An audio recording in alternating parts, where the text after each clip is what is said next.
Бул чоң жылыш. Анткени козголоңчулар куралын таштоого макул болушту. Эфиопиянын өкмөтү муну зор ийгилик деп атады. Бирок кайсыл бир деңгээлде дале этияттык бар.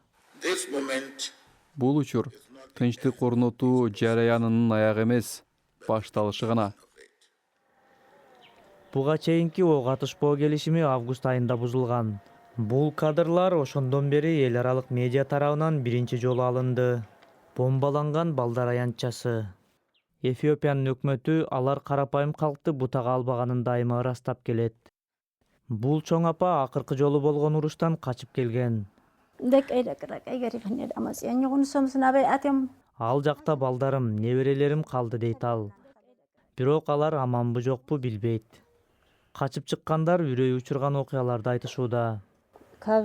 Биз аялдардын зордукталып, карыларыбыздын, жаш балдардын өлтүрүлгөнүн көрдүк.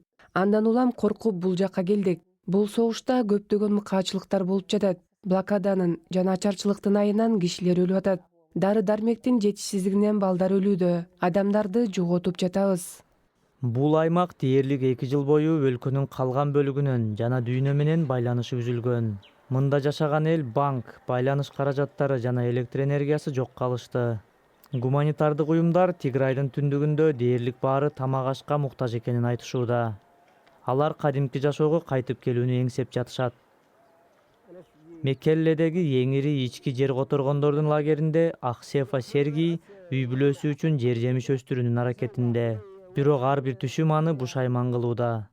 Ал өзүнүн чоң чарбасына кайтууну эңсейт. Биз талыкпай иштеп жашап келе жатканбыз. Бирок азыр кылганга эч нерсе жок. Бизге эч ким жардам бербейт. 1 жылдан бери мында жашап 3 жолу гана жардам алдык. Жаңы келишим Сергийдин үй бүлөсү жана башка көптөгөн үй бүлөлөр кайрадан элдешүү жолуна түшөт деген үмүттү жаратат. Бирок ал согушуп жаткан тараптардын өз милдеттерин аткаруусунан көз каранды.